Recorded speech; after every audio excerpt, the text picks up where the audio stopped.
It proves that the Branch Davidians were murdered.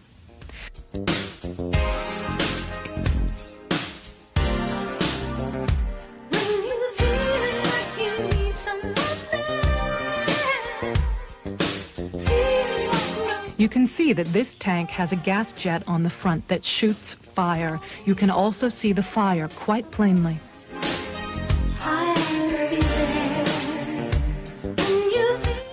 The tank goes into the house twice, and each time as it backs out, the fire at the gas jet is plainly visible.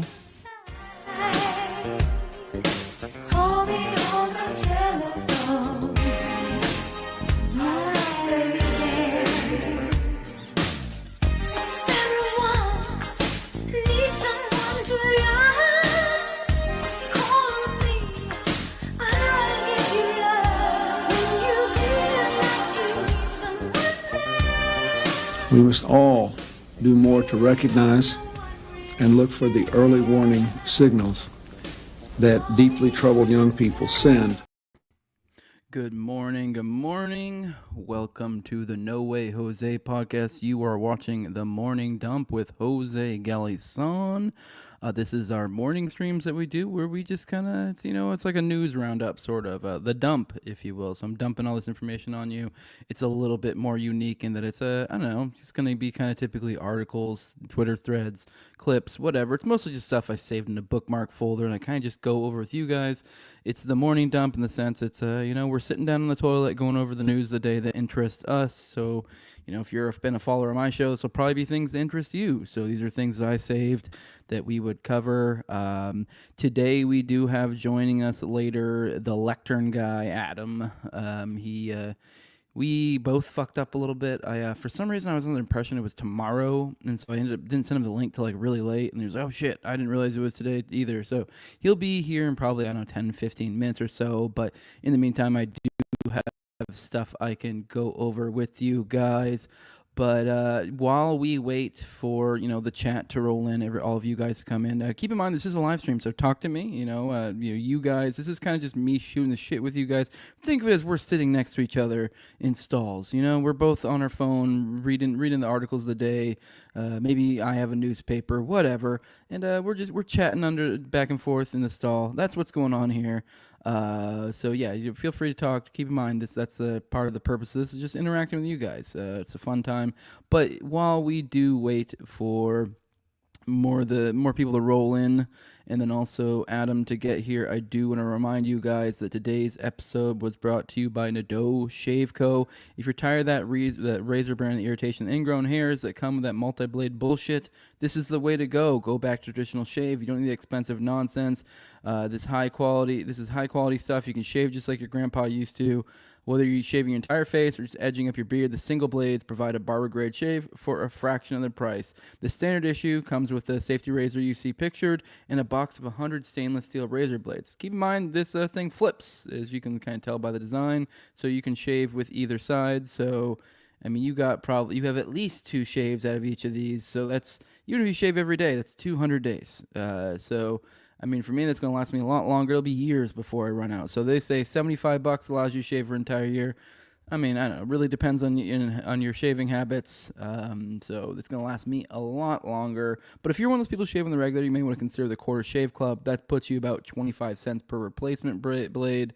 He's also got shave soaps and his 3-in-1 that shave body, hair, and face soap.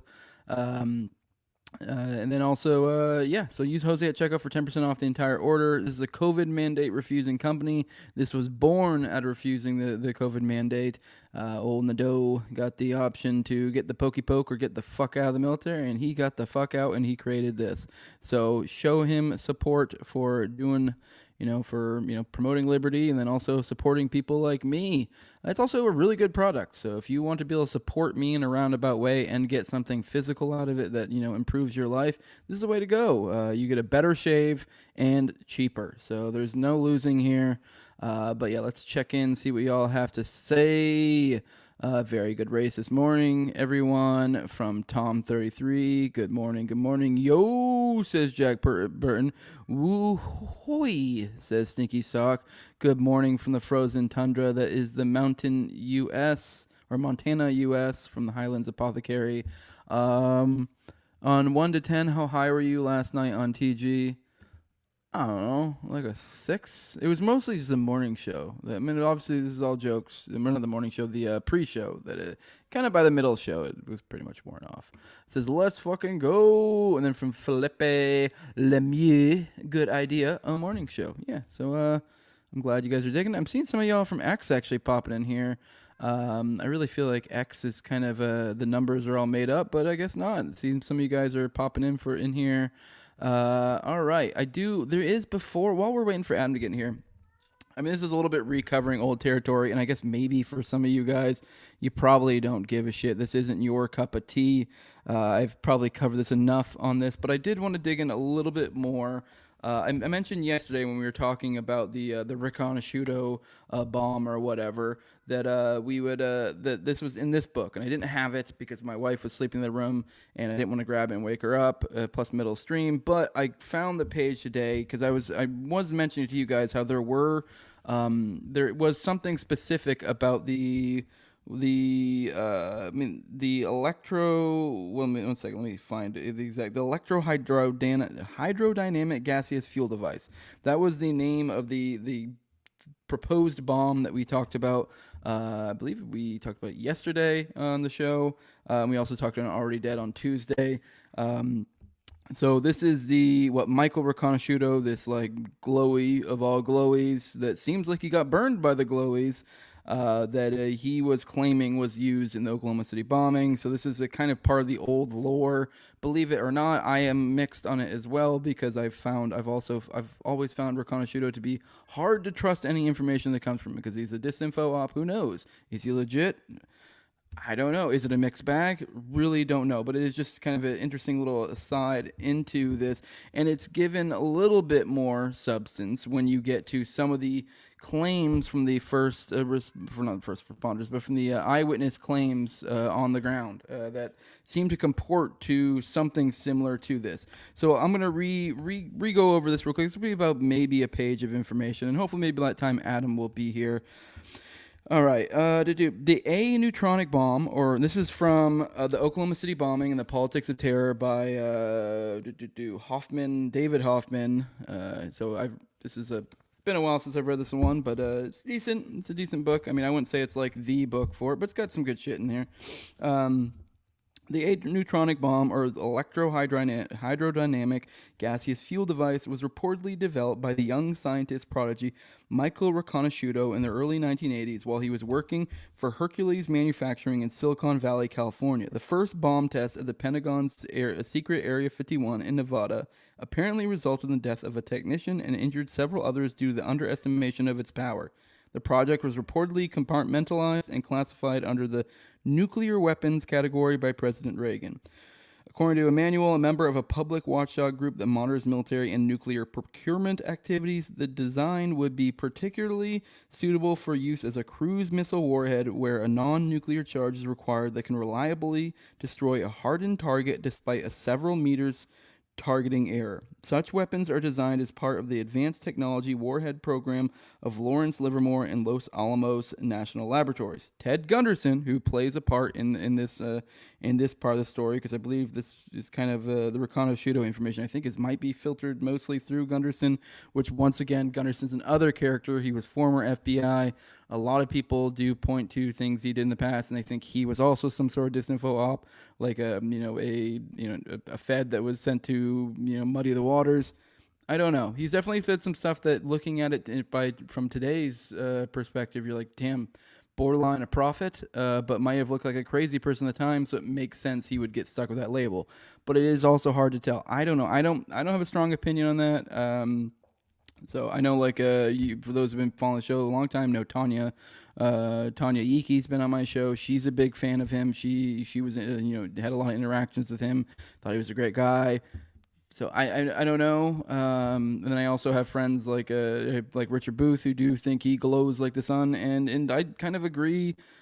It's hard to tell. I don't know. It's almost unknowable. But either way, Ted Gunderson, who independently investigated the bombing, included numerous letters and memos in his report, Pointing to the existence of such a device, he reported that the government contract number for the bomb was DAAA 2190C0045, manufactured by Dyno Nobel, incorporated in Salt Lake City. Dyno Nobel was previously connected with Hercules Manufacturing, where Riconosciuto worked. The Department of the Army denies that contract DAAA, the thing I just read before, exists. Dyno Nobel refused to respond to inquiries from Gunderson or the author. Curiously, the bomb specialist called as the government's expert witness during the federal grand jury was Robert Hopler, who recently retired from Dyno Nobel. Shero raises the issue of the electrohydrodynamic gaseous fuel device in his Soldier of Fortune article, which, if you've been paying attention to the previous ones, I referenced this before. This is, I always forget the name of it, but it was called, what was it called? Bombast. Damn it, I was just looking at it ago. The Rick Shero wrote an article after the fact that was kind of like this, kicking down all the alternative ideas, aside from the official narrative in regards to the Oklahoma City bombing. So all the people who thought there were bombs in the building or some sort of backpack nuke or this device that I was talking about, these are the people that he wrote an article kind of slapping all that down, but essentially mostly just, beating up straw men, because these were mostly things that most people weren't really proposing them as being legit. So it was like he didn't really contend with the things that mattered, and if he did, he usually just kind of brushed them aside real quick. But that was called Bombast, Bomb Blast, and Baloney. This is from Rick Shero, who is a former ATF guy. So glowies abound in this in the lore when it comes to Oklahoma City bombing, which makes sense. All right. All right, this back to the page we were reading. Shero raises the issue of the electrohydrodynamic gaseous fuel device in his Soldier of Fortune article, which that also was like basically a Fed rag. For those who understand what Soldier of Fortune is, according to Emmanuel, Gunderson's bomb model was clearly unworkable as presented in Soldier of Fortune, but contained the essential information that the bomb generated an electrostatically charged cloud. And now this is what I alluded to multiple times. I couldn't remember the specifics of that. There were certain eyewitness accounts that comport to this, the electrostatically charged cloud. All right, and now I'm about to list them. One victim in the HUD office in the Murrah building described. All right, Adam's with us. What's up, my bud? How you doing? What's going on, dude? Good. You caught me in the middle of going through one of these pieces. I didn't really get a chance to kind of back brief you on what we're doing in the format of the show. At least I don't think I did, because me and you, I for some reason was thinking it was tomorrow. And then I realized I got a little alert from my phone like 10 minutes out, and I was like, oh shit, no, that's today. And then I sent you the link.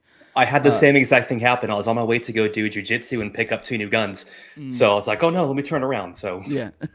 But just so you know, the format of this show is that we call this the morning dump. These are my morning streams. It's the idea of, every guy does the thing. Like, it's not every guy. It depends on what extent you're kind of a reader. Every one of us, a lot of us reader dudes, will be taking a dump in the morning and just be playing on our phone, reading articles, looking at Twitter threads, just kind of like doing our research of the morning, whatever given thing. So I created on Twitter or x.com, I created a bookmark folder that was just like, all just stuff that I want to get around to, but I'm to reading. So it's just when I have the chance. So it's a lot of stuff like articles, threads, and these are stuff that I haven't, for the most part, usually I haven't actually gone through them already but I, just with the audience, shooting the shit with them, we go through it. So I'll read articles to them and stuff. So it's very chill, very relaxed. We drink our coffee, read an article, read a thread, kind of like process it as we go. Because it's like, these are things I may not have fleshed my thoughts out. Right now, you caught me in the middle of digging into eyewitness accounts of the Oklahoma City bombing and seeing if it comports to a very specific type of bomb that was proposed by some glowies. This is, I guess maybe you might want to just sit through it, because I don't know if it'll mean much to you. But this specific thing, how do I not sound crazy and do this quickly? Because I just the electrohydrodynamic gaseous fuel device. There was this guy named Michael Riconosciuto who proposed this as being a explanation for how the Murrah Federal Building was destroyed. Because obviously the official narrative, it was a truck bomb. Now then there becomes, well, was it because of the bombs in the building from the ATF? Was there C4 in the building? There were so many different theories, and this was one of them. And Michael Riconosciuto, he's this guy that pops up in a lot of other things. Like, I don't know if you've heard of the Octopus Conspiracy. He was in that documentary. He's this guy who verifiably basically was involved in pretty covert black ops stuff and then ended up getting in legal trouble later. He said a lot of things, but it's one of those things where like it looks like an asset that was burned and is kind of just blabbing, but it's also like you never know if you can trust if that's just someone feeding disinfo to the exactly herd. Yeah, exactly. Yep, you never know. Like, and it's so anytime you have the whistleblowers come out, whistleblowers, they always have to go up to their intelligence officers ahead of them saying, hey, do you mind if I go talk about this? Which always for me grain of salt, like, oh, so either they're allowed to say exactly what they want them to say, or they're not saying everything they can say. But either way, where do I start by trusting these guys? Yep. Which is kind of what I'm getting to here, because then there is this specific type of bomb emits an electrostatically charged cloud. And now to kind of back up what Riconosciuto says, there is in this book I've referred to previously, and I found the book for the stream, and I figured it would fill the time while I waited for you.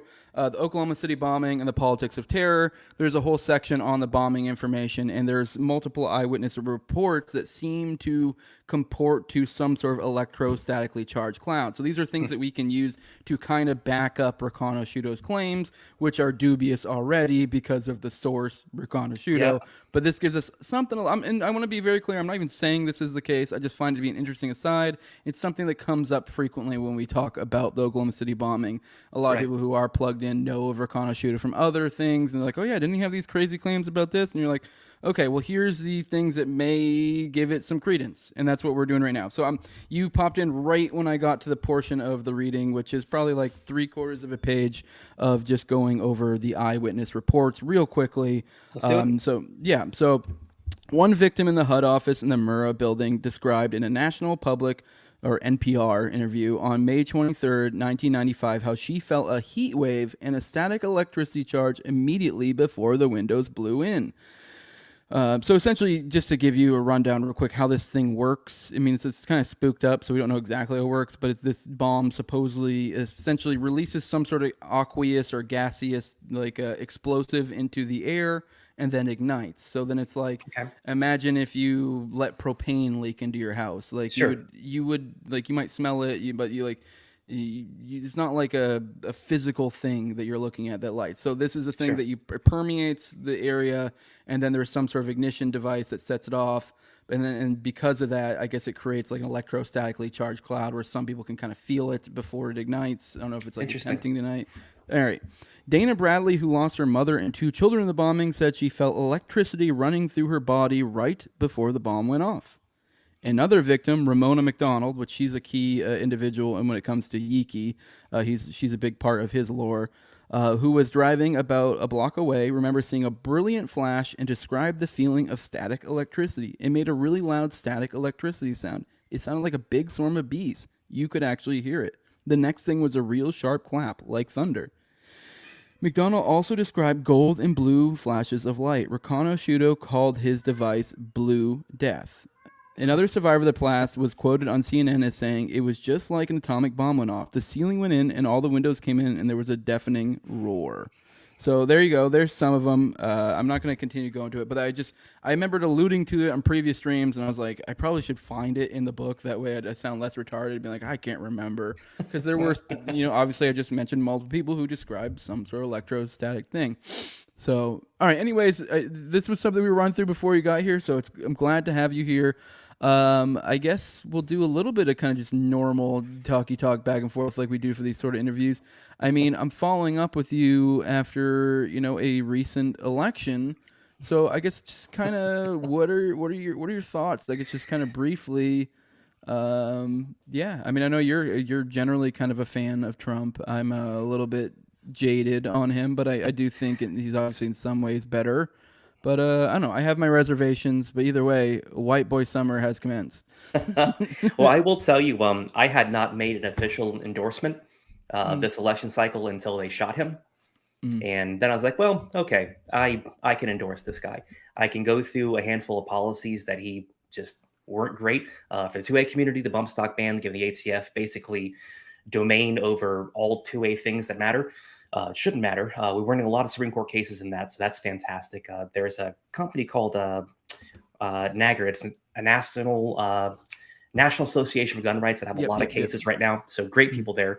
But, I think it almost used to be a dirty word to be called a Trump supporter. So I think it still is. But with the popular vote coming out, I think it's a victory culturally that we really needed. Yeah. And whether I think last time we talked, you don't really believe in elections at all. You're like, just don't think I should be ruled. I didn't vote, but yeah. I should be able to grow food and have sex and kids and make money. That should be the end of it. Have sex and kids, to be clear. Yes, there was a and not with. There's a gap. Yes, yeah. Yeah. Which we may get into that a little bit with the elite today. Man, I foresee them buying some plane tickets very soon. I don't know. I mean, I guess this may lean into there's some of these tabs that I have up kind of lean into some of this stuff. But I don't know what to make of Trump when it comes to these rings. Now, I'm not one of the people who's saying that I think he was involved, but I also don't know that he wasn't. He's definitely clicked up with a lot of these people. The common one brought up is Roy Cohn. Roy Cohn, he's mentioned as being like a mentor or something along those lines in the past. Yep. Roy Cohn is renowned for essentially participating, running, whatever, blackmail rings. So I know the theory that I've heard, and it kind of comes off as cope from the right wing, but in some ways it's backed up because there hasn't really been much to confirm any sort of devious things on Trump's part, that maybe he was just in these circles and he's aware of them. But because he was aware of them, he's put himself in a position to where he was able to rise above it and be unblackmailable. Because if you are if you were someone that was in these elite circles and you did strive from an early age to be like, I'm not going to be able to be used by these people, you would put yourself in a very unique position of power. Yeah. And maybe these other elites never really thought of him, anything of it, of like, because we're in a world where they try to clearly get these, elites or celebrities or whatever to become blackmailable. That way they're under their wing. Absolutely. But if you have somebody like a Trump that wasn't willing to or managed to evade these efforts, would it really be that big of a deal? They, at least in the past, they wouldn't have cared because it was like Donald Trump, whatever. He's a guy that's an apprentice. Like, I guess we prefer to have him under our thumb, but it's not the end of the world if he's not. Because at that time, no one probably ever thought he was going to run for office. No. Well, I read a book about his initial case back in Florida back in the 90s. And it looked like they had a solid case against him. They had witnesses. It was going places. It was being held at a local level. And then state attorneys got involved, and then the feds got involved. This guy got a sweetheart deal. He served his sentence in jail. He pled down to a lesser misdemeanor, and he got to leave during the day and conduct his business, fly all over the place. I'm pretty well read on this stuff. And Trump did excommunicate him from his country club when there was an incident. Now, I think the biggest complaint I have with was Trump involved or not is if he knew these things were happening, he had an opportunity to say these things were happening. And maybe to your point, maybe he didn't because he didn't have the power to say things were happening. I know that DeSantis just took over all of the grand jury information, the initial trial that happened back in the 90s. And we're supposed to get a full report on that. These things released, but nothing's happened on that so far either. So all I'm ever seeing is we're promising to tell you who was raping the kids and then never finding out who was raping the kids. And I'm a patient man. Obviously, it's been 3.5 years for me and my shit, and I think we're heading in the right direction. But I think disclosing exactly what happened in the Epstein trial is a very good way to get the deep state to adhere to what they're supposed to have power to do and what they're not supposed to have power to do. But until we get these names out, like actually get these names out, the Diddy thing gives me a little bit of hope. He's not dead yet, so there's that. I do think we will see a lot of and this is the same thing with Lectern from Spiderweb just a little bit. I think we're going to see a lot of people who are involved in these things start to turn state's witnesses, right? Or just in these trials because they know things are coming. Even the threat that things are coming might get people to start admitting, hey, I did see these things, maybe like low-level staffers start coming out because they know a hammer is coming, or at least they perceive a hammer to be coming. So that gives me hope. That gives me hope. Yeah, I'm still a little jaded because it is like the more I dig into this, the more I realize to what level these things are, to where it seems like it's more of a function of the elite as opposed to like a bug. So it's like, and you're like, and this is such a dark thing that's so well, it's seated in the absurd, so it's protected by that.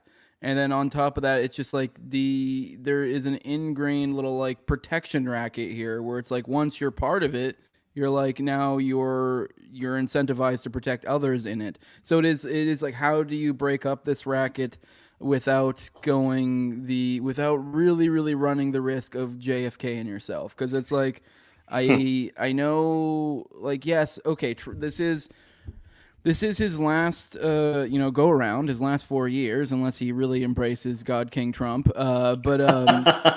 Which whatever, I don't give a shit. Like, but Hey, what's the price of eggs? I can deal with that. yeah, but so there's like that idea that like, well, this is the last 4 years, and a lot of people like to make the point they're like, last 4 years of someone's administration, they'll go way harder, and there might be something to that, but I still think there may be a limit to how hard he's willing to go, just because he may be irrational.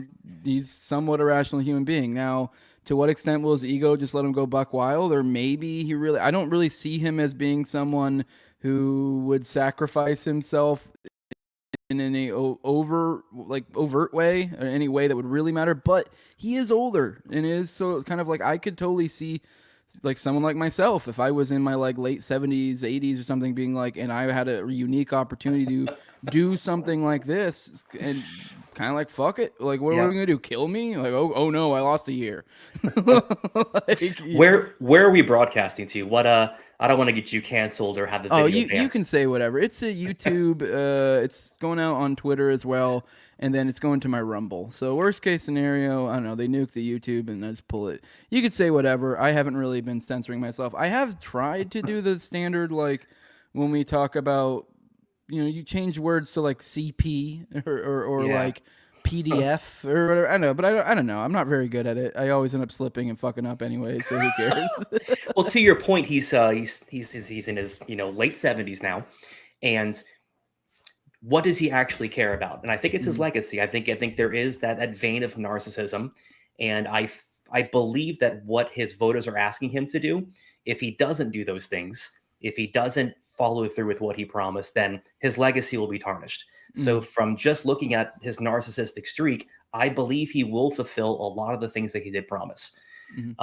I believe day one, if he does not pardon every single J6er, I think I'm going to be very frustrated and very vocal about that. And I've been upfront about this. If you hit a cop, like, you shouldn't be hitting cops. I don't think it's a good thing, a productive thing. But you've been in prison for 3.5 years now, and no one goes to jail that long for hitting a cop. I have a friend of mine who, he was drinking, got in an altercation, shoved the cop. He got a pre-trial diversion, so he had like 6 months of probation. Like, that's typically what we see with these cases if it's a one-off. These people are serving 7 and 8 years now. It's time. Like, send them home. So I need to see that day one. All right, let's go through the chat a little bit. We got morning, boys. Good morning, Eddie Grimm. Gunderson was one of the first, if not the first, to mention Epstein's Island in the early 2000s, if I'm not mistaken. I did not know that. I know he was one of the ones on the McMartinson preschool thing, going about the tunnels, which, funny enough, he then looked crazy. A lot of people point to him pointing out the tunnels as reason why he's some sort of disinfo op. But then later, for those who paid attention, they did the whole like discrediting when the FBI report came out, and they're like, because it didn't say anything about tunnels. And then lo and behold, something like a decade later, with a Finders Cult FOIA drop, there was information that came that was like a preliminary report that did say stuff about tunnels and a bunch of other weird dark stuff. So it like kind of proved Gunderson correct later. But I think it's just that people don't pay attention well enough, and they just go satanic panic. Gunderson was crazy. He was clearly a Fed, which maybe he was some sort of Fed op. I don't know. These things can be both true, but it looks like he was actually kind of on the ball there, and then just people made him look ridiculous after the fact. But that's wild. I didn't know about the Epstein thing.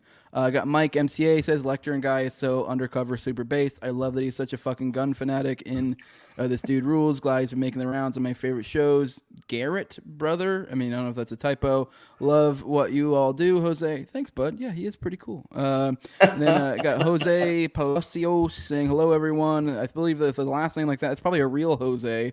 And then if he doesn't free Ross, we know right away he's full of shit again. Yes, Yeah. As much as he really pushed the free Ross thing, if he doesn't go, it's going to be cast everything else he doesn't doubt. He did so overtly make that claim. That would be a very hard one from to back out of. So at least that's cool.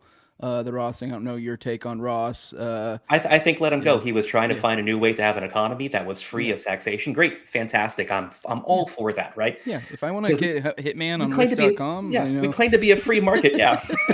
I'm just kidding. That's the bullshit the Fed's made up against him. I know.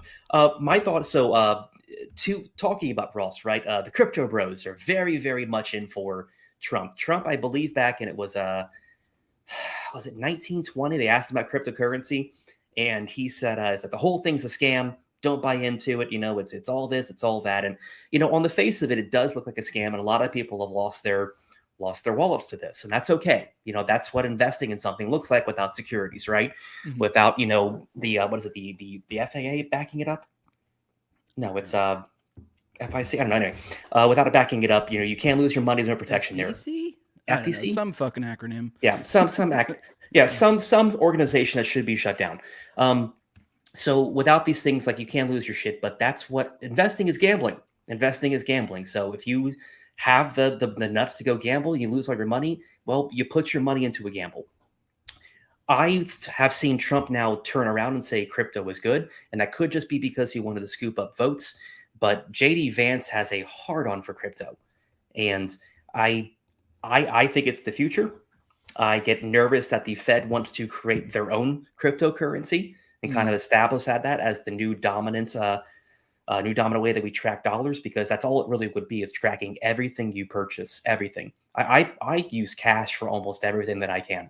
Yeah, I'm constantly taking out cash. Like, you shouldn't know what I'm buying. Who cares? Yeah. Who cares? Yep.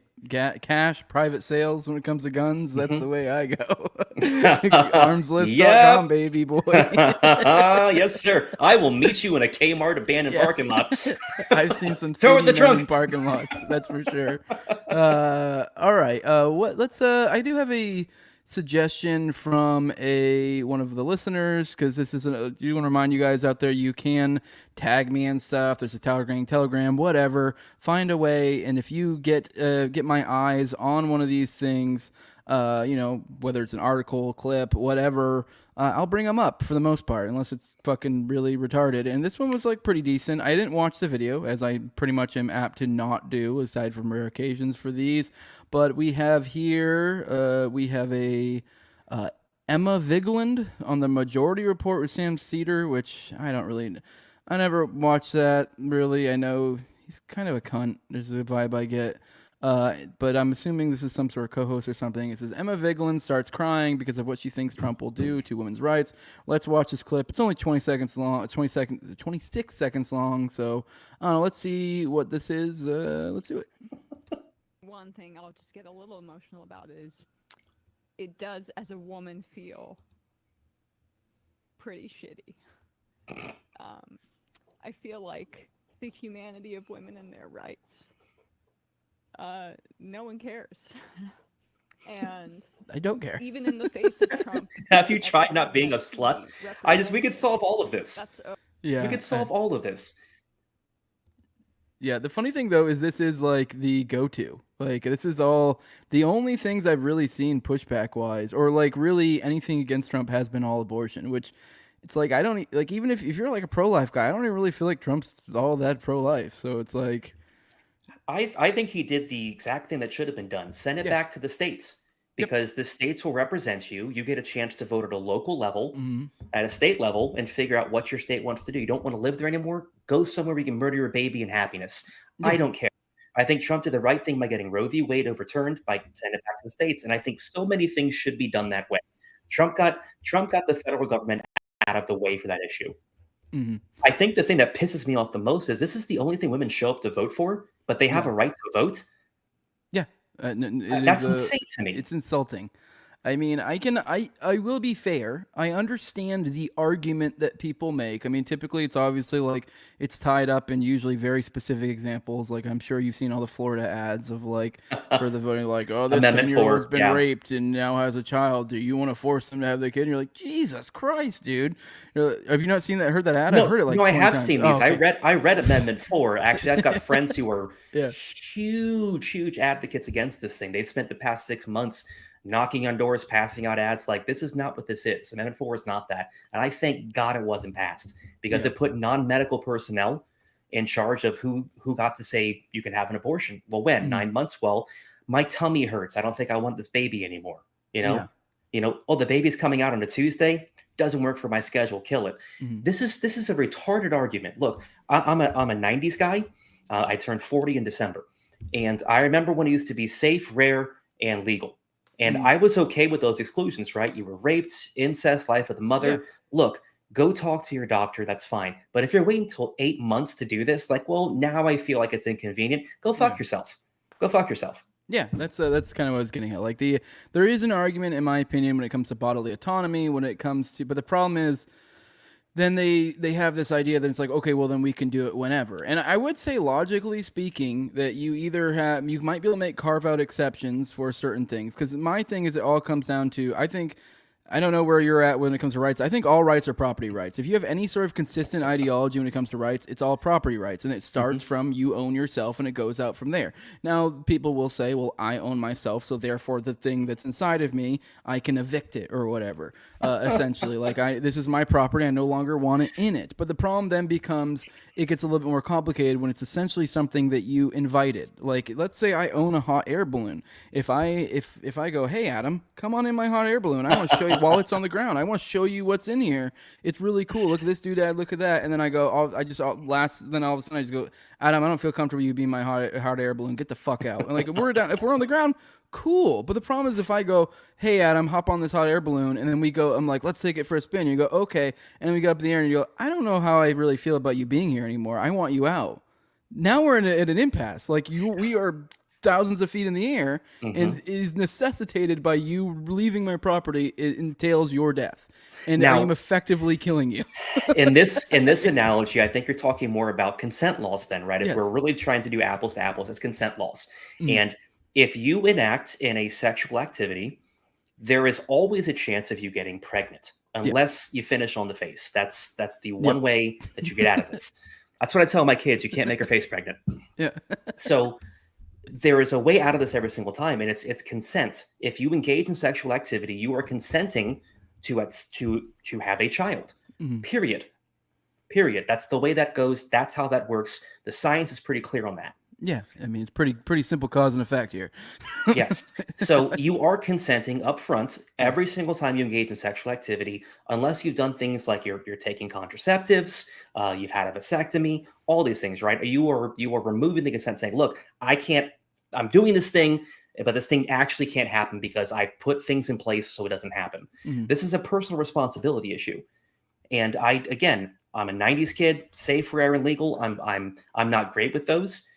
For me, it's also it's a language thing, right? We've gone from calling it, like it's a life, it's not a life, it's abortion, now it's healthcare. I want to call it what it is every single time. If a life is ended and you're the cause of the life ending, that is murder. It's simple for me. That's the language we should be using. And if you're comfortable murdering your baby, that's on you. But that's what it is. Yeah, and I'm fine. I mean, I guess I'm not necessarily fine with it. It's still fucked up and sad. But I'm still I'm okay with it because I'm laying out that format, this idea of understanding of rights and how this works. And, I would get at point I'm getting at is I would be fine with there being carve outs, like things like rape or incest but because the reason why is because of that, what I just laid out and what you did as well with consent. It's that you didn't give any sort of meaningful consent. And now there is another argument to go. Now we're at a conflict of the rights of the baby and the fact that it has its own property rights, and by you killing it, you're kind of negating it. But you never at any point consented to this thing living inside of you. So I think there's a fair point to it. Now it is a little bit fucked up, but it's like I would say that it's at that point, you didn't consent to this. So there is an argument to be made that it can be. So I'm fine with that. I mean, in that case, or if you were maybe the outside case where you're someone who just for some reason can't meaningfully give consent, like say a vegetable or whatever. And then obviously there's issues too where like health issues. That's just a pragmatic, like if you're genuinely, although these are super rare, you talk to any doctors in these fields and they're like, yeah, these are incredibly fucking rare. So the fact that you bring it up is retarded. But the idea that, like, say the Sophie's Choice, you're in a situation where it's literally the mother or the child, or not the mother or the child, it's the mother and the child will die, or the mother will live. Kind of like that type of that scenario. It's like, well, yeah, no shit. Like, of course, like it makes sense to get rid of the baby because it's like, the woman should have the say. Basic math. Yes. And I don't think any reasonable person who is a conservative would try to have that argument, right? I think the argument that we're trying to have, and this is I think this is the issue that this is the issue conservatives have, right? They are trying to have the argument that the left wants them to have. And they're not taking it, they never take that ground, right? They always meet where the new line in the sand is drawn. I'm so tired of that mentality. I want my line coming back this way. I really, really do. It's the trans people in sports, right? I was on Tim Pool I think like a month and a half ago or something, and they asked me how I feel about trans people in sports. And the libertarian in me says, like, look, I don't care if you want to put on a dress and say I'm pretty and my name is Jennifer. I actually don't care. And if you want to have the argument about sports, well, is it a contact sport or is it chess? Yeah. What does it matter? Is it golf? Well, make the dude shoot at white and make the lady shoot at gold. Put a handicap on it. I actually don't care. But you're having the argument about organization, so it's like, do it, I guess, but I still think it's dumb. So, but I also think the idea that really there should be legislation or forced one way or the other is kind of dumb. But it's like, just let them do it. I mean, if they're going to do it, you can criticize it and say that's fucking dumb, and they'll stop eventually. Which it seems to be the pendulum swinging. So the problem is the argument about should they play sports. The argument, should they be in the locker room. Yeah. Like we lost that argument. We walked away from it. I'm saying we need to take a step back. They shouldn't be there. Why are we talking about sports? They already changed out, had their dick out in front of a bunch of chicks, an hour before they got there. That's my issue. And I think we need to go back to that. Like, men don't belong in women's locker rooms, period. And we're not even talking about sports because they wouldn't be able to get there if we stopped it here. So draw the line where it should be. All right, let's hop into an article.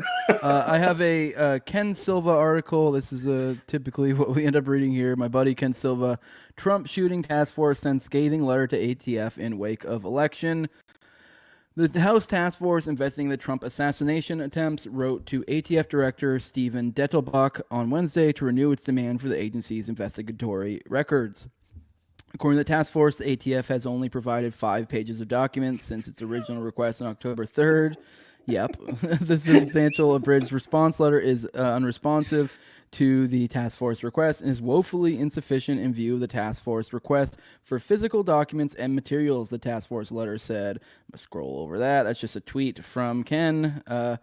Both the task force and the American people expect answers about how 20-year-old Thomas Crooks planned and executed a nearly successful assassination involving significant evidence found at the home of Thomas Crooks, a suspected improvised explosive device, materials to make IEDs, as well as additional explosives discovered in Crooks's vehicle. The task force renewed request for documents is specific. It seeks all communications, photos, reports, interview transcripts, and other records about the ATF's response to the July 13 shooting at Butler, Pennsylvania, as well as the alleged September 15th assassination attempt at Trump's Florida golf course. For the avoidance of doubt, such documents and materials will also include those related to ATF's discovery and investigation of the IED found at the home of Matthew Crooks, and efforts to locate the ultimate location of and investigation of Thomas Matthew Crooks' vehicle, the letter said. The task force also seeks interviews with the ATF agents who provided support in relation to the September 15th event. The agents responded to Crooks' home on July 13th, and the agents who provided critical incident response functions initiated at approximately 6:12 p.m. in connection with the July 13th event at Butler County Fairgrounds.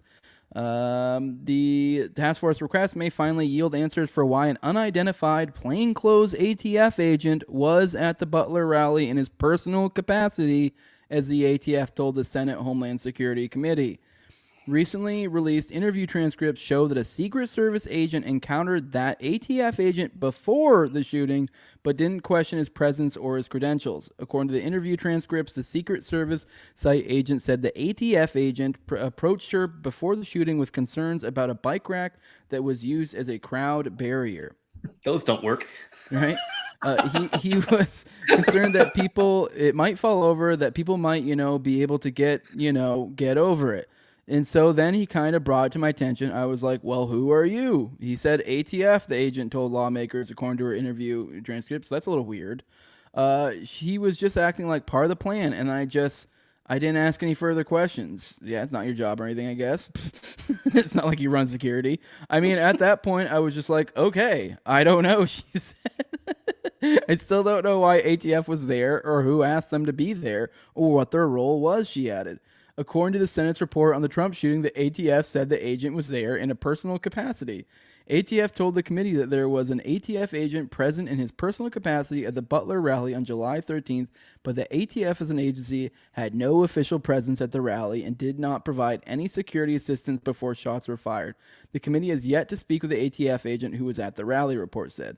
The task force initial October 3rd letter saw info related to any ATF facial recognition searches of Crook's body, but the new letter Wednesday doesn't mention that topic. So, all right, that's a fun one. What the fuck was the ATF doing there? We don't know.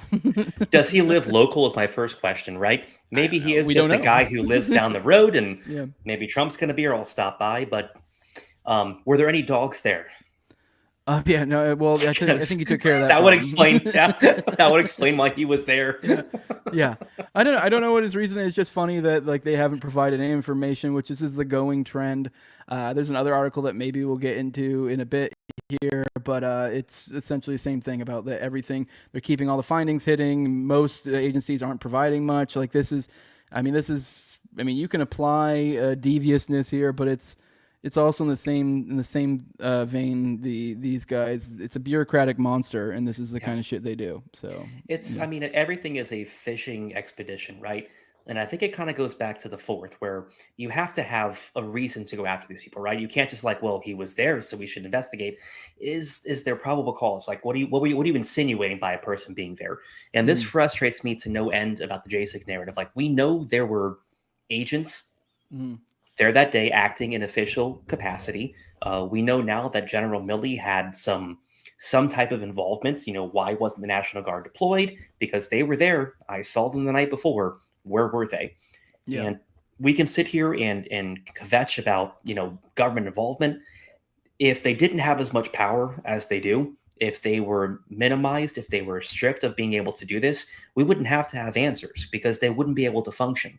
The only real way that we get through any of this is by crippling these agencies through the power of the purse. This is in Congress. And if Congress does not step up and start slashing these departments dramatically, then we know they're complicit.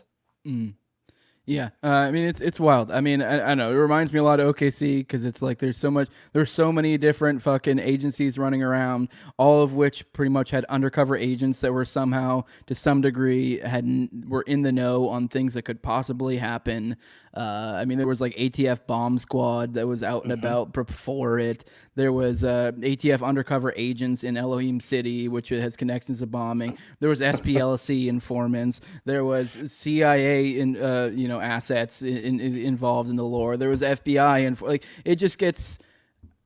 On top of that, it was like none of them were there, and they had a bunch of made-up reasons, why they showed up so quick, and they were doing this and that, and they pretended like they were there. But either way, point being is, it's not that crazy. We see all these agencies running around like chickens with their heads cut off. No one knowing why this person's here, what person's doing what. Left hand doesn't talk to the right hand. Yep. So it doesn't surprise me, which leaves it open to competent evil people performing evil deeds. So it's the black budget ops that they run, right? The trillions of dollars the CIA can't find when they get audited. We kind of lost it all. Fucking plane out of nowhere. Like these things happen, and I believe that because they are black budget, and you can't FOIA these things, you'll never find out about them. But also because it's not on the books, it's very difficult to organize in such a way to where competency can occur because everything has to be deniable.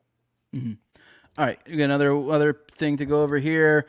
This is from my buddy old at Boltzmann Booty 12 ball. He's a little bit of a lefty, but he just drops good stuff, especially if you're anti-Zionist or if you like Oklahoma City bombing stuff. He's pretty on the ball when it comes to stuff like that. But did you know the same guy mediated compensation of Epstein victims, Catholic abuse victims, 9/11 victims, Aurora, Colorado shooting victims, Virginia Tech shooting victims, Sandy Hook victims, and Boston bombing victims? And he helped arbitrate the market value of the Zapruder film. I thought this was particularly interesting, just what a weird connection of things. We have here CNN, the mediators hired to work on Jeffrey Epstein's estate, also handled the 9/11 Victims Fund and Catholic Church abuse scandal. Feinberg, here's another little clip from something. Feinberg has served as court-appointed special settlement master in cases including Agent Orange project liability litigation. They're not doing themselves any favor with that name. I just had to point it out. Yeah. Every single time a wits. Asbestos personal injury litigation and DES cases. Feinberg was also one of 3 arbitrators who determined the fair market value of the Zapruder film of the Kennedy assassination, and was one of 2 arbitrators who determined the allocation of legal fees in the Holocaust slave labor litigation. He is a former lecturer in law at a number of U.S. schools. He was also selected by Obama to oversee the compensation of top executives at bailed-out banks. Yeah, it's pretty astounding. This guy was in everything. This is Kenneth Roy Feinberg, who is an American attorney specializing in mediation and alternative dispute resolution.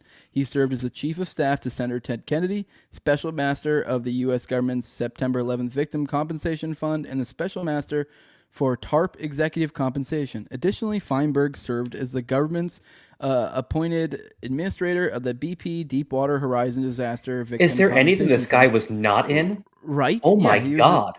This dude is clicked up, that's for sure. Feinberg was also appointed by the Commonwealth of Massachusetts to administer the one fund, the Victim Assistance Fund, established in the wake of the 2013 Boston Marathon bombings. Feinberg was also retained by General Motors to assist in their recall response, and by Volkswagen to... All right, whatever, that's Volkswagen. Who cares about that? But yeah, no, it is like every spooky event that is, we have questions about. So, yeah. Holy cow. That's a very long list. Now, devil's advocate, because it's important to play this. Mm-hmm. Could he just be the guy who's just always there? Because that's his job, is to be there. And he's had experience doing it. Because, I mean, you would assume in any profession, if you handle something well and, people recognize name recognition, right? You just keep getting hired again. So, because, okay, consider you want to hire a drywall contractor. Would you hire the guy who doesn't have any history doing it, or a guy who has 5-star reviews, hundreds of jobs, right? Mm.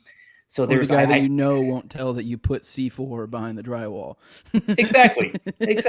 These things, right? Yeah. So devil's advocate is always, well, maybe he's just been here a long time, and that's why he's so involved.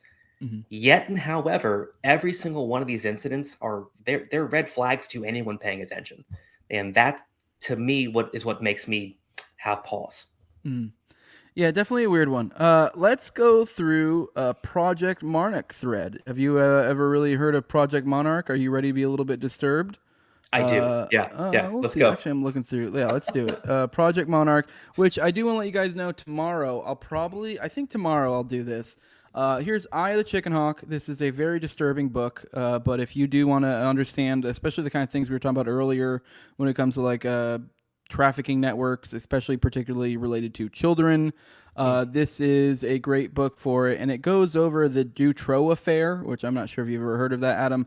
This is over in Belgium, the Beast of Belgium, who got busted. I forget the specifics of it, but he essentially was kidnapping people and essentially delivering children to elites to perform awful things. And I mean, that's about as simple as getting in. Now, the big thing about this case is that throughout it, a lot of information came out or I guess not information, a lot of weird happenings. There were something ridiculous in the realm of like something like, I don't know, around 20 of people who died suspiciously in this case. And then there was, there's also, I don't know, there's a lot to it. The point being is I do want to, I was accused recently of like dropping crazy sauce at one point, but I wanted to, whether, I don't know if we'll go into the suspicious deaths or the reports from the victims that had information, the ones I guess that managed to survive.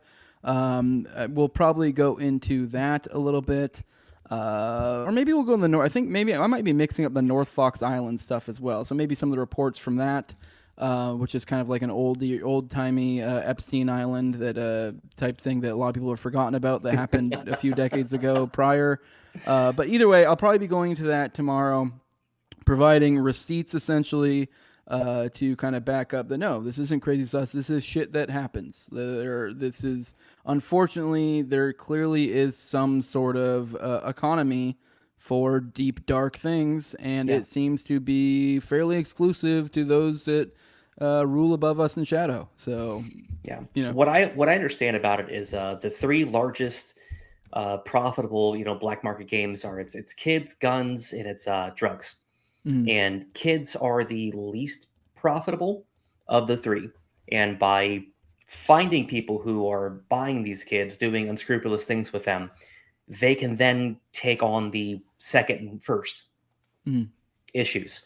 So I think a lot of the reason why we don't see Epstein client lists is because a lot of these people are providing larger arrests or names for CIA, things like this. I think they care more about the guns and where they're going and the drugs and where they're going.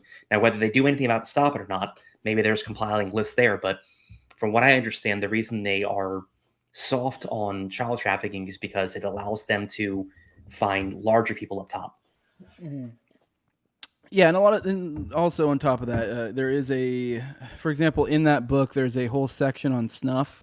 Which is really, really disturbing. But a lot of times people don't think about what goes into investigating things. For example, there's always thrown around sometimes by certain people that snuff is almost an imaginary thing. It's not real, blah, blah, blah. It never, like, this isn't a thing that's out there.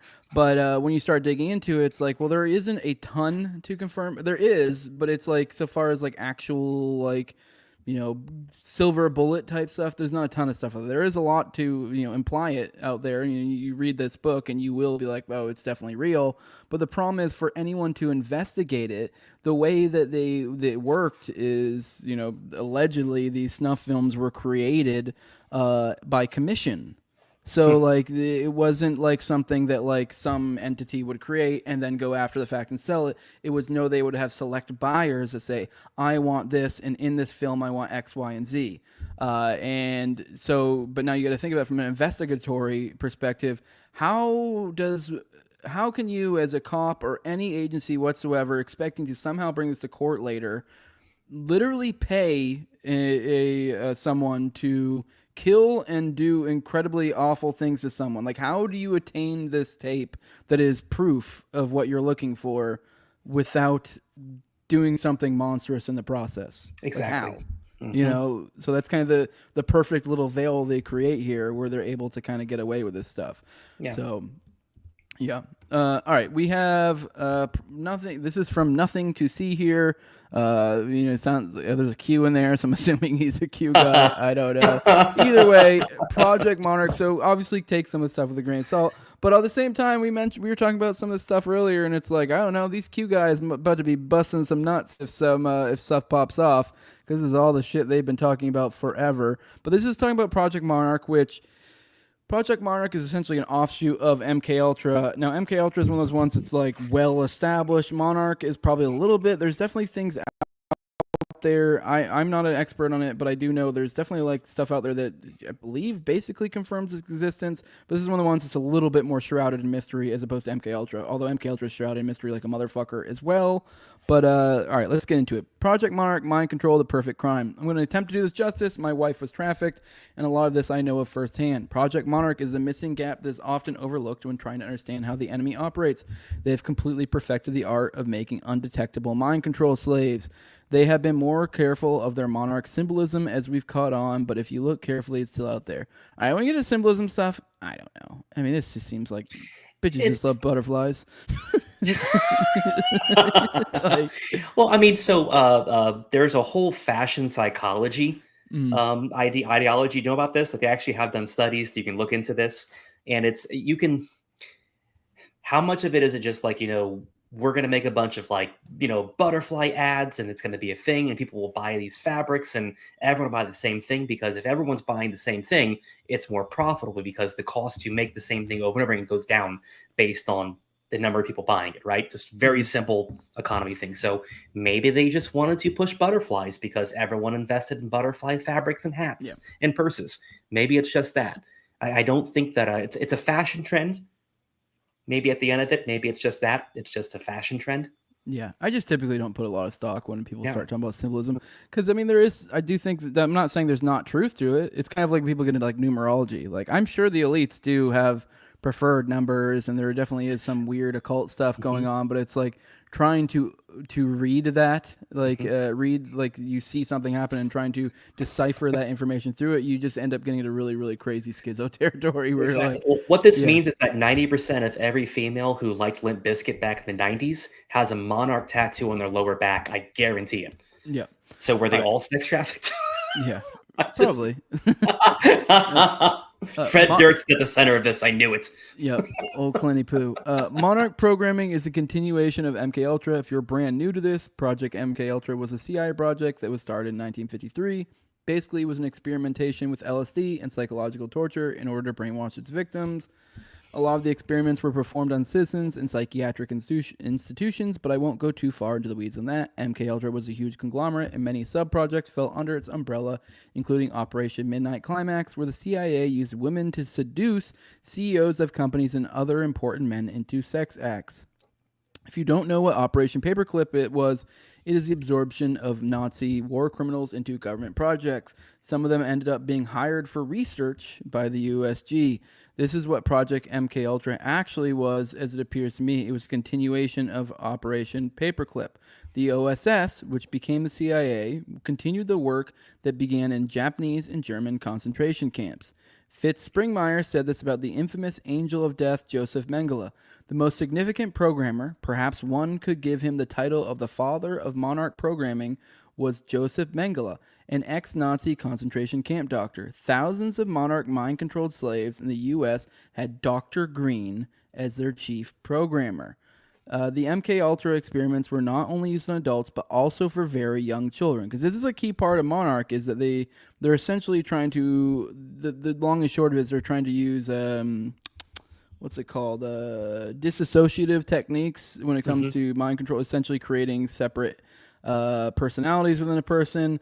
And children are far more susceptible to this as opposed to adults. But this entails applying immense trauma to people. So it's trauma-based mind control, essentially. Yep, so here we go. Here's some Project MK Ultra, Sub-Project 8, Memorandum. Not going to read that. This just proves the existence of it. And then here's I can't really read. That's too blurry. But yeah, some kid, I'm assuming this is I don't know what this is. Some sort of MK Ultra experiment is what they're showing us here. So, all right, there's something there. Any thoughts in the meantime, Adam? I mean, I definitely think these things happened. I know one of the scientists that was involved. Didn't he commit suicide or have a heart attack in his hotel room? You're talking about the guy who jumped out of the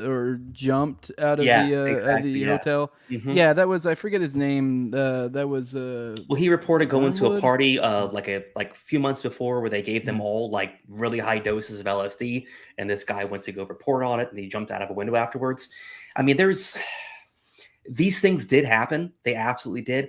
My question is always, what was the success of them?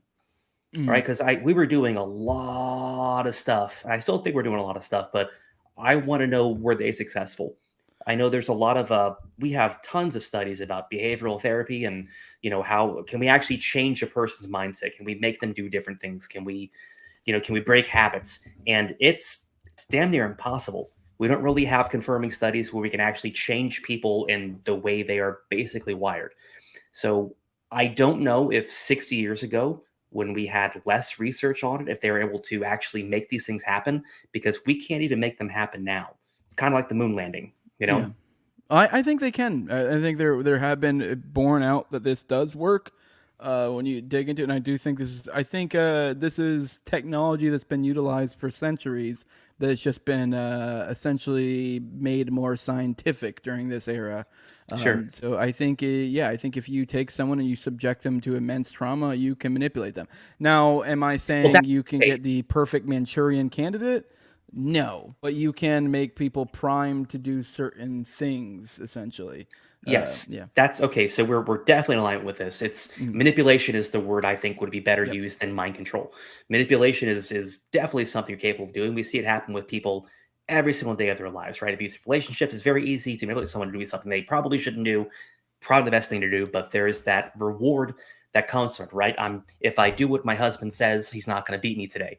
So you actually can produce these things in real time. It is real. But again, it's what does success mean at the end of these? What were they capable of doing? What actually happened? I think it can probably get pretty complex because we have situations like Jack Ruby, who met with Jolly on West before I believe, and supposedly he was perfectly fine before meeting with Jolly West, and then after he was supposedly then declared as insane after meeting with Jolly West, and he was out of it. So there are other data points that of similar type things. But there's definitely seems to be a trend whenever it comes to, and hypnotism's real. And this plays into that. We have who's the guy who killed RFK? Sirhan. He claims that he doesn't remember anything that happened, and that he even loved Bobby, the original Bobby. He claimed that I believe he said he thought he was at the range when he was shooting because he had been going to the range prior to that.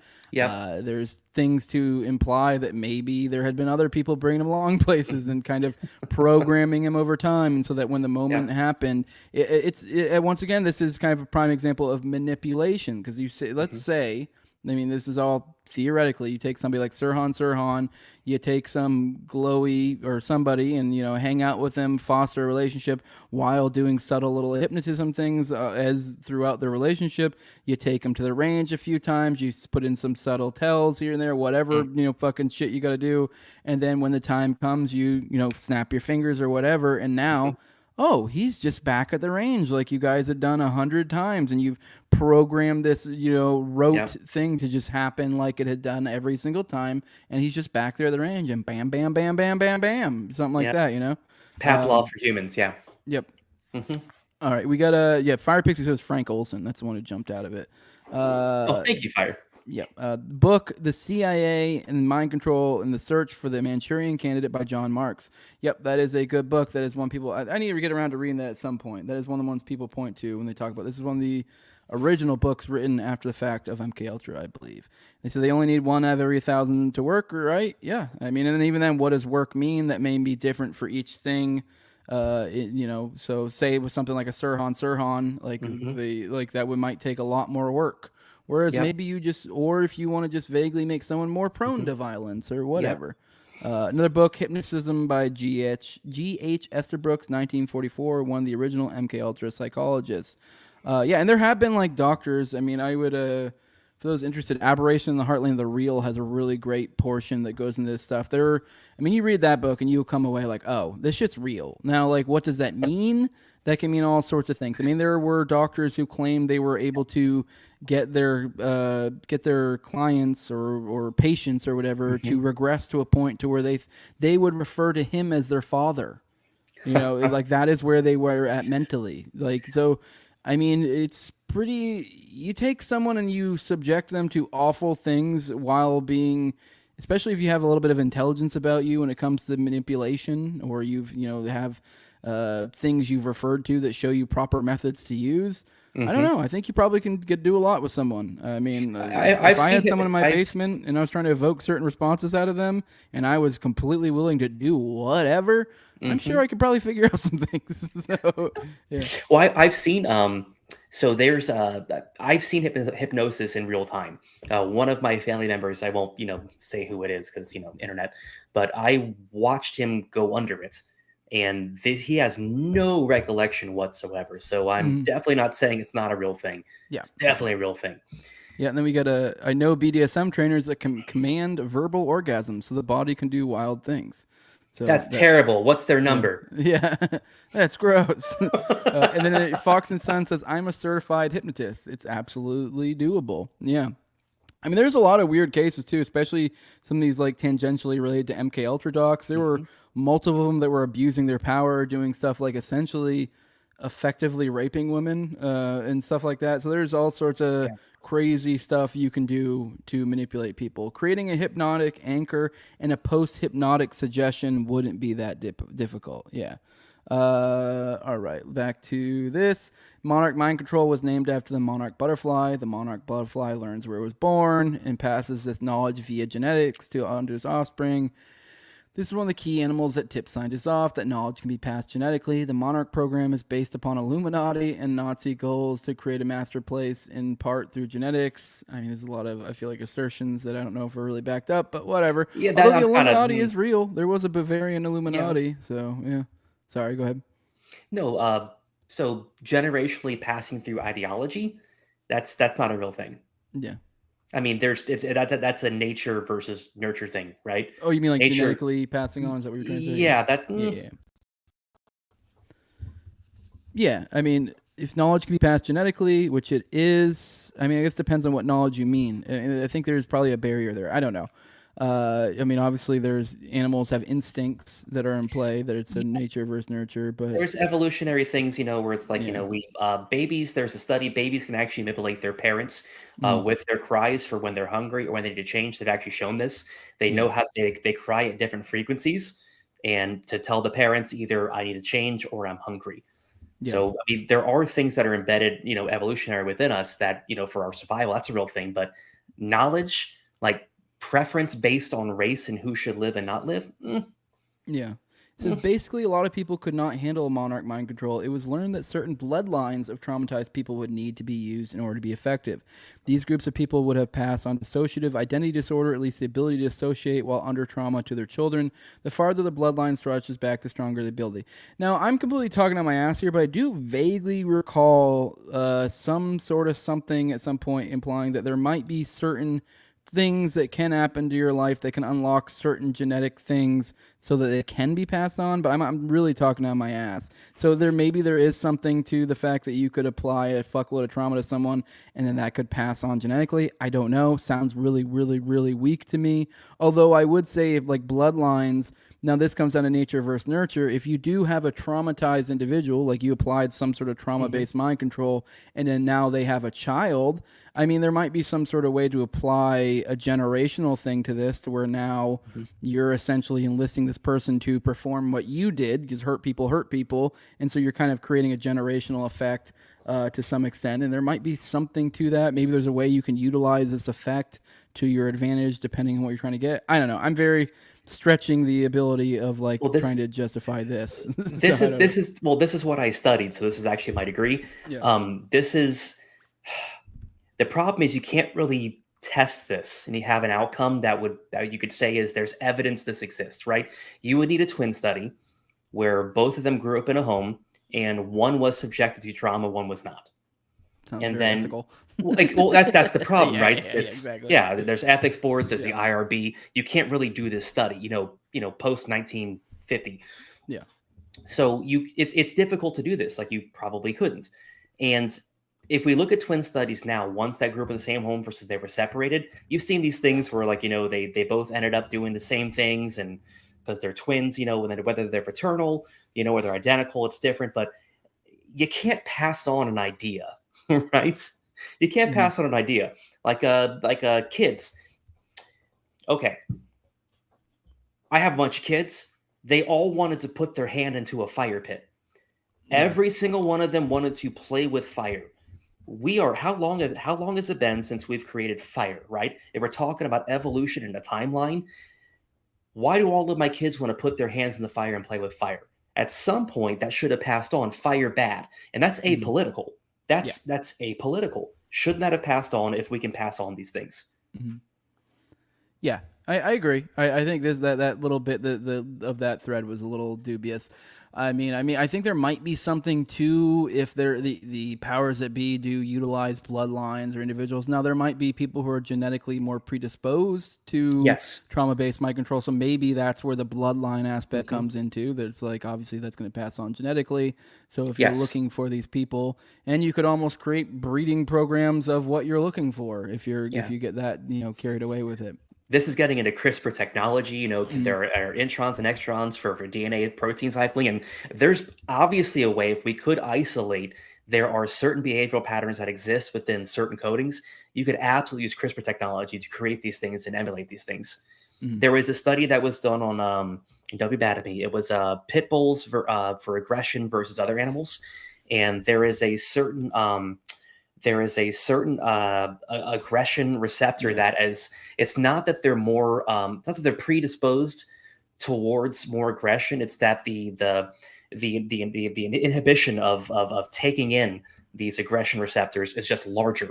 So that basically the surface area of they will be more aggressive because they have a higher potential to be aggressive exists because the amount of God, what is it called? It's been years. Basically, the chemicals that make you aggressive, there's a larger amount of area that absorbs those. So the aggression is more prone. Yeah, and that's why we're in a situation where pit bulls are 13% of the dog population, but commit 52% of the attacks. So yes, I mean, it's just that's numbers. A racist you can't joke be mad for at those them. who don't know it. Which, I mean, Randy was followed along the Twitter long enough. They know that's become a big joke, the pit bull, to applying it to like black people and statistics on crimes and stuff. But all right, we're not going there.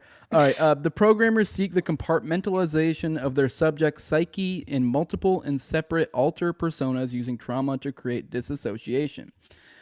Here's a partial list of methods involved. Abuse and torture, confinement in boxes, cages, coffins, etc., or burial, restraint with ropes, chains, cuffs, etc., near drowning, extremes of heat and cold, including submersion in ice water and burning chemicals, skinning, only top layers of skin are removed in victims intended to survive, spinning, blinding light, electric shock, forced ingestion of offensive body fluids and matter such as blood, urine, feces, flesh, etc. Which that last one, as gross as it is, that is actually very much, when you start digging into these type of dark conspiracies, political world stuff, like this is actually pretty much a kind of a common through line, especially in SRA type stuff for anyone who knows what that is. That this is very, very common, blood, urine, feces, flesh, which weirdly ties into like Aleister Crowley type stuff. If you want to go that far back, that was shit he was doing with him and his flock, which is gross, but that was the type of shit he was having them do. Dissociation is thus achieved by traumatizing the victim, using systematic abuse, and using terrifying occult rituals. Once a split in the core personality occurs, an internal world can be created, and alter personas can be programmed using tools such as music, movies, and fairy tales. These visual and audio You skipped aids... saying Disney. Yeah, especially Disney productions. I don't know. It just seemed like a silly aside. Like, okay. These visual and audio aids enhance the programming process using images, symbols, meanings, and concepts. Created alters can then be accessed using trigger words or symbols programmed in the subject's psyche by the handler. Some of the most common internal images seen by mind control slaves are trees, Kabbalistic tree of life, infinity loops, ancient symbols and letters, spider webs, mirrors, glass shattering, masks, castles, mazes, demons, butterflies, hourglasses, clocks, and robots. These symbols are commonly inserted in popular culture. Clovers and blue moons, popsicles and rainbows. Yeah, this is like all the things. All the things. These are inserted in popular culture movies and videos for two reasons: to desensitize the majority of the population using subliminals and neuro-linguistic programming, and to deliberately construct specific triggers and keys for base programming of highly impressionable Monarch children.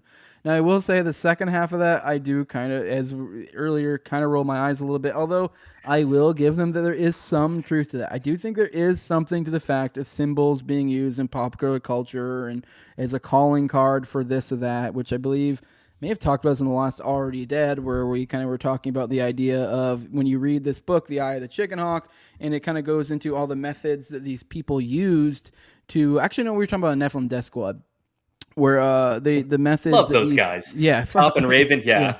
yeah, which this was like this goes into a lot since there was like child trafficking stuff. It goes into how these people advertise and stuff, and it was coded language and like classified ads in newspapers and all sorts of other different ways. Whereas like only if you knew the symbols would you really catch on to it. I mean, you might like glance over and go, "That's weird," but you just kind of move on with your day. And I think there's something to that, even in like major things. Like we saw in this last election, there was the Diddy stuff that dropped, so, and obviously this implicates a lot of people, a lot of celebrities. And lo and behold, look at all these celebrities who immediately were all clamoring to come out and support Kamala Harris. And so it's like, now these are the same people in their music videos have all sorts of satanic symbols and stuff like that. And I think there might be something to that. And now, is this some crazy Monarch thing, or is this just something to put out to the in-group, the people who know what's going on? Hey, I'm open for business. I'm part of your game. Like, is that, now that seems like it would make sense for me. That's plausible. That's plausible, right? I think this comes down to humans are actually pretty simple creatures. We want to be known. And if you're doing nefarious things that can't be known because it'll get you in trouble, your desire to be known is still not removed from that equation. So I think the putting out the symbols, the ideology, it's like, hey, I'm part of the club. Mm-hmm. Yeah, I mean, if Fight Club were real, but it were a bunch of rich people, the first rule is you don't talk about Fight Club, right? You don't talk about Pizzagate. But hey, we all know. I mean, this is who wrote that? It was David Lynch wrote this long time ago. But there is this idea where we would recognize each other because our hair was cut short, our nails were cut short. There were symbols in these things you'd recognize. You would know who was a part of this club. And I really do believe that is what the symbolism is. It's just it's a way to be known. I'm one of you because we want to associate with people. I think it's a relationship is actually one of the main drivers of human behavior. It is the reason we do anything is because we want to be known and we want a relationship. And if we're talking about passing anything evolutionary, it is that we want to be known. I think these people are voyeuristic at the end of it. Yeah. They don't want to be caught, but they want to be known. Hey, I do some fucked up shit too. Yeah, exactly. They like to be a little cheeky about it, but to where they can still distance themselves. Got Tom33 says, no matter where you start with Project Monarch, it seems to be 2 or 3 steps from kook territory. Yeah, which is I kind of want to go cover it. That way I can kind of put my little flair on it. But yeah, I do think I'm of the opinion Project Monarch was probably real, but I haven't dug into it enough. I mean, I've seen enough people that I respect dig into it, and I vaguely recall some documents here and there that confirm its existence.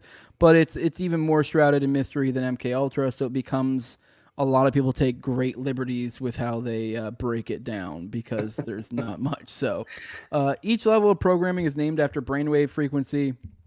An alternate personality would be created for each state of consciousness.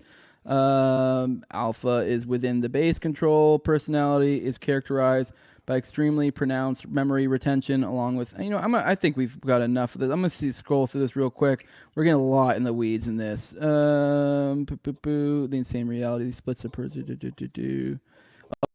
Okay, whatever. That last one was kind of gay. We'll move into this next one. The frequency thing is interesting. I know we can. I mean, what is it? The brown note. Like there are frequencies that people react to supposedly. So I maybe it's just pulling a bunch of different strands and trying to make a thread. Yeah. Make a sweater out of it.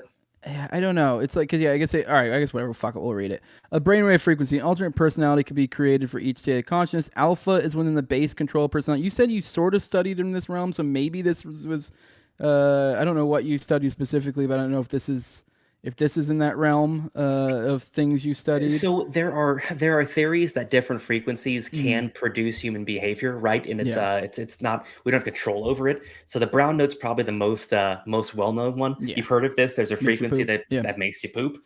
I just think it's coffee, but which, by the way, I just got my Rife machine. Matt, if you want to let me know which frequency does that, that'd be cool. So I can avoid it. And then, I don't know, it'd be nice to weaponize it. But, yeah. Oh, yeah, my kid's school play or something. This is terribly boring. Just drop that note. Everything stops. Yeah. So I don't know that this is real because it's not been studied enough. Yeah. And until, again, I am as much as I want to believe and I love listening and reading, until I see actual studies producing this, what am I supposed to do with it? It It's sounds like interesting. what they're implying. Obviously, I'm about to read this, but it sounds like what they're implying is that you have different your brain waves, which that sounds like stuff It's I've true. heard before. And then, but each one of these waves are what they're hacking into, and they're differing levels. And these are what they're manipulating. It's almost as if it's almost as if they're trying to imply like along each one of these brain waves, you can almost develop a different alter, and it may have certain things associated with it. So here, alpha is within the base control personality, is characterized by extremely pronounced memory retention, which just seems like you're saying just normal, awake, completely conscious, not some sort of bizarre like fugue state, just whatever, your normal alpha, along with substantially increased physical strength and visual acuity. I'm assuming that means comparatively. Alpha programming is accomplished through deliberately subdividing the victim's personality, which in essence creates a left brain, right brain division, allowing for a programmed union of left and right through neuron pathway stimulation. So what I'm getting from this is if you manipulate it along the alpha, you end up with two separate alters along left and right, and this is probably this sounds like the gold standard of what they were trying to do, because the gold standard was trying to create a perfect separate alter that would be unaware of what the other one is doing. So this is one that's essentially a perfectly almost to the extent an alter that would be essentially operating the way that you and I are right now, like on full cognition, but it's a separate part of your brain and a separate entity within it. So that seems what they're implying. You were going to say? The neuron pathway stimulation is it's habituation is what it is, right? So the way I have always described it is imagine there is a tall field of grass and your habits are you walking the same way over and over again. That's neuron pathway stimulation. The reason it's hard to break habits is because that pathway has the least of resistance. So if they're suggesting that they have created two fields of grass and you habituate the same way, depending on if they stimulate the alpha or the beta or the delta or theta, that's interesting. All right, we have beta here is referred to as sexual programming, slaves. This programming eliminates all learned moral convictions and stimulates the primitive instinct devoid of inhibitions. So it sounds like kind of lizard brain type stuff, like lower level thinking. Cat alters may come out this level, known as kitten programming. It is the most visible kind of programming, as some female celebrities, models, actresses, and singers have been subject to this kind of programming in popular culture. Clothing with feline prints often denotes kitten programming. I mean, that whole cat kitten stuff sounds a little ridiculous, but I don't know. I guess I can understand this being like a lower level thinking, but maybe they like money. Yeah, maybe they like money in a hot girl in kitten years. Delta, sticking your tongue out as sexy. I don't know. Yeah, Delta is known as killer programming. It was originally developed for training special agents or elite soldiers. In covert operations, optimal adrenal output and controlled aggression are evident. Subjects are devoid of fear and very systematic in carrying out their assignment. Self-destruct or suicide instructions are later this level. All right, that sounds a little ridiculous. This sounds to be the kind of programming that we're alluding to, maybe a little bit very dubious. A little bit very dubious. The last one, theta, considered to the psychic programming. Bloodliners, those coming from multi-generational satanic families, were determined to exhibit a greater propensity for having telepathic abilities than did non-bloodliners. Due to its evident limitations, however, various forms of electronic mind control systems were developed and introduced, namely biomedical human telemetry devices, brain implants, directed energy lasers using microwaves and/or electromagnetics. Is reported these are used in conjunction with highly advanced computers and sophisticated satellite tracking systems. All right, those last two seem a little ridiculous. I'm just gonna debunk this right up front. Yeah. Okay. Why would you have 4 different separate habituations? Why not just focus on the one? If the outcome you want is them to be a violent person to go do a violent thing because of whatever thing, or you want them to be a sneaky person and have sneaky habits and get into places and expose things, why have 4? That just seems like extra work, right? Mm-hmm. And I think if the outcome is you want to see these people do these things, just have the one. Mm-hmm. Just have the one. Why separate 4 pathways? I think what they're getting at is it's like different depending on what you're going for, I guess. But I would say that just seems like extremely pseudoscience nonsense. There's not really anything to back it up. I haven't ever seen anything that backs that up. I mean, it sounds ridiculous to me. Who knows? Maybe it's legit. Sounds ridiculous. The insane reality is that these splits of personality that are caused are completely undetectable and have no memory whatsoever of the actions of the other personalities. Victims of Monarch mind control have went into detail explaining how their programmers also use the layering in of demonic possession for each personality. Each state is referred to as alters. I mean, there's a fun little thing to demonic possession because it is kind of crazy how common SRA satanic ritual abuse comes into stuff like this. And what difference would it really be to have if you did have an altar that is being manipulated for whatever use by some person? In what meaningful way is that different than demonic possession? So, and especially if you are introducing elements of satanic cults or whatever into this somehow, say like with SRA, it's not at all that crazy that you would create some sort of lore of this is demonic possession or something. And I don't know, to religious people out there, maybe that is demonic. I don't know. I mean, but in what meaningful way? It's almost like a difference without a distinction. Like, yeah, if I created a separate altar of you that did really, really awful things and took over your body, am I not just describing demonic possession? That's fair. That's fair. Yeah, that's why it's the perfect crime. It's entirely improvable because the alters have no idea that the other personalities exist. Even the core personality doesn't know what happens when the alter takes over. Whichever personality that takes control or is allowed to have control is called the front alter. These alters are triggered by certain sounds, code words, or even smells in order to come to the front. When my wife was trafficked, there are periods that she remembers the switch beginning to happen, but after that, everything is black. They reduce people with torture until they reach their most disassociated, childlike state. And when they are in the state, this is when they program the alternative personality/demons in, which I would say that does kind of seem to make sense from my digging. That's kind of what they're doing, is they're just kind of destroying you down as a person. It's I don't know, you weren't military, right, Adam? No, but like the idea of basic training is to tear you down and then build you back up. Obviously they weren't like fucking raping me and beating the shit out of me and torturing me and shit like forever ago, but there is something to that format, the idea that you just take someone, you just fuck up their whole. You throw them in a new environment. You just kind of fuck with their reality. You harass them. And then once they're really at their most shaken, then you start being the good guy. You start coaxing them. You start, now this is what you need to do. And then once they start doing what you're doing, you're like, good job, buddy, way to go. And like, but as soon as they do bad, it's simple, positive, negative reinforcement, but it's to another level. And you do kind of see that a little bit when you're like in military and you've gone through military training. It's the same basic concept. It's obviously not to the degree of like SRA or anything like that, but yeah. They have prison studies to reduce recidivism, and the ones that have the best lowering of recidivism are the ones that are basically run like the military. So absolutely you can break habits through breaking down someone and then building them back up. That's a real thing. That is. But again, if we're talking about habituation, like, okay, you ring a bell in Pavlov, right? They salivate. They can't help but do it. They habituate to this thing because that's how you train them, right? The positive, negative association. How do you keep these people in that space, though? Right? Because if you're talking about things like monarch butterflies being a signal, and you have hypnosis people in the chat, but how do you keep them in that space, though? Because I assume that the taking them out of the space, right, the thing that gets them back to their natural selves, wouldn't those things also be present in a common space in reality, right? Wouldn't we find that as well?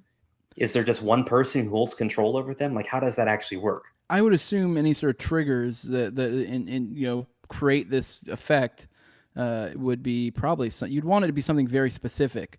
Like for example, with Sirhan, a lot of people. There's a girl with a polka dot dress, which is very specific. Like, I mean, especially if you like when you know the RFK assassination story, like I forget what they were at, some sort of hotel, some sort of campaign event. I forget the specifics of it, but someone in a polka dot dress is kind of very out of the norm for people in tuxedos, nice stuff. Like, and there were other individuals supposedly. I recall, it's been a long time since I've covered this. But I believe there were other people in like similar type clothing. So there were supposedly other people part of this whole This goes back to fashion psychology, though. Like, was it just a popular print at the time? Yeah, I mean, but perhaps But there's a lot of people who report that. It's also like that would be kind of something that would be. Believe people also saw him with the girl in the polka dot dress. So I mean, now here's a visual note. This was also a very lovely looking girl, shapely is what she was described as being very pretty. So it's not that crazy. Obviously, now you kind of have him by the dick a little bit, and you also have created this like visual association with that. All it takes is a few little like fucking hypnotist stuff, and now ta-da, you have what you're trying to do. But it would be something very specific and probably a combination of factors, I would assume. I mean, I know this thread was kind of implying like, oh, symbols or this or that, and you're like, all right, maybe, but like, seems a little ridiculous. It's kind of like what was it, the Avengers Civil War, where like the Zemo character had this crazy like whole like code word of things you had to say, and then now you triggered him kind of deal. You would have to have a handler constantly present then, right? So if we're following what I've been reading, is you'd have to have a handler to bring them back to whatever brainwave pattern that you would want them in.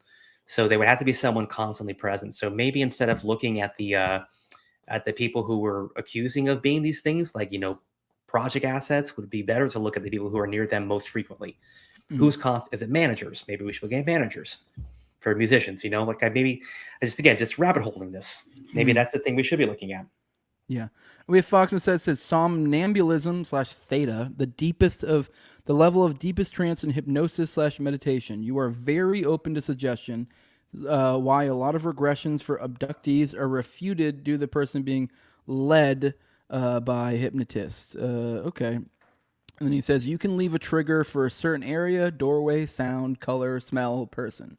So, by the way, Fox and Son, it sounds like you know a lot about this. You should hit me up. We should talk sometime. But let's finish off this thread. I'm not going to do all these other ones because it's just videos. But let's read this little one, see what they have to finish it out. When celebrities have breakdowns and have a total change of personality over and over again, go through rehab, reprogramming, and come out normal again, now you know what's going on. Every childhood celebrity is like a Monarch subject. They likely are soldiers, politicians, CEOs, etc., all around us who are Monarch subjects. Think of that when celebrities like Isaac Cappy, who begin to turn against the NWO, commit suicide. Perhaps their programmers programmed in a kill switch. Now, obviously, this, I think, takes a little bit next level, but they show... I do think there is something to these celebrities that have breakdowns, and what have these people gone through? What did they have to deal with that we don't know? Is there some dark underbelly? Is it tied into this shit? I mean, especially with the Diddy stuff coming up, and like... Or maybe these kids were just raped at a very young age. Yeah. They brought in very young to be a part of the Mickey Mouse Clubhouse, right? And they got raped, which is not great for kids. But not great. Not advisable. And they had trauma done to them. And then as they get older, they're given all this money. They're doing well. But if they come out against this, they lose everything. So what do they do instead? They break because they're not actually powerful. Musicians aren't really powerful, right? If they were, Kamala would won the election. Yep. Right? Maybe it's just that. Maybe it's just trauma. They have a psychotic break. They go into rehab. They lose their influence. People are talking shit about them. And they don't like how that feels because I used to be very popular. So what do? They repress that shit. They come out. All of a sudden, I'm better. Please love me again. Please give me money. I go by the razor, dude. It's the simplest explanation. Oh, Occam. Yeah. Well, all right, man. We're over an hour and a half. We'll have to do this again sometime because I'm gonna do these regularly, probably 3 to 5 times a week. I'll be doing these morning streams where we just go through stuff. Like I said, I thought this was tomorrow, so I was actually gonna DM you at some point and be like, hey, if you have any articles or whatever you want to bring up. So we'll have to do this again sometime, and then you can bring on whatever things, whether they're threads, articles, clips, whatever. For sure. If there's something you want to cover, then next time we'll bring that on. It'll be kind of our mutual morning dump, kind of like we're in a stall next to each other, and we're kind of like, oh, did you see this? And we kind of passing phones under the stall. So that's that'll be the vibe next time. But yeah, let people know where they can find you. We'll have to do this again sometime soon, for sure. But guys, pop in tomorrow. I'll be at 10 o'clock. I'll be doing another one tomorrow. Now, like I said, I'll probably go into some of the the Chickenhawk type stuff. Bring in some of the receipts for the crazy sauce stuff in there. But yeah, let them know where they can find you, and we'll get out of here, bud. I'm just exclusively on Twitter. My handle's been right here the whole time. So that's just where I'm at. If I'm not touring capitals across the country, that's where you can find me. Awesome. Well, I appreciate you coming on. If you guys like what I'm doing over here, if you want to support me, you can do that over that at patreon.com/NoWayJose2020. I very much would appreciate that. You guys know I've I've gone to part-time in my real job, and so I'm doing more of this. So it'd be cool if this could pick up the slack. And the more you invest in this, the more that I invest in it as well, because now I have an economic incentive, and we can make this show better and better and better. So if that's what you want, go over to patreon.com/NoWayJose2020. The lowest level is $2. That gives you the early access for the No Way Jose episodes for my already dead live streams. That allows you to be a talking head, kind of like Adam is right now, alongside me and Austin Picard. And then also at the highest level, that's my sponsors. I read them off every episode. I'm my co-host on Tower Gang at Tower Gang Toad. I have at Abrogate D's at ZOVERACK. And also have at _Infinite Zeal and Jacob Daniel of the Biblical Anarchy podcast. You can follow him at Biblical Anarchy. Then Tim Tuttle makes lots of edits for the show at Jolly on Klebold. Then Will Bell has his delicious blueberry rabbit eye wine. Go check that out online. And then big fan of the show, Real Josh Elliott. Or at Real Josh Elliott. And then another fan of the show, Torin May. I appreciate you guys helping me do what I do. Make sure to like, share, subscribe, comment, boost this shit up in the algos, all that stuff. You can follow me at Twitter at Tower Gang Jose. And that's a place you can also tag me if you want me to bring up some of you guys' stuff on this show. Also, keep in mind you guys can drop super chats over at Rumble, and I'll bring those up. But with that, guys, we're going to go ahead and get out of here. Thanks, guys, from Fire Pixie. Will do, sir. Just have to get my pitbull to stop biting all these kids. Thanks for the great show, Jose. It sounds like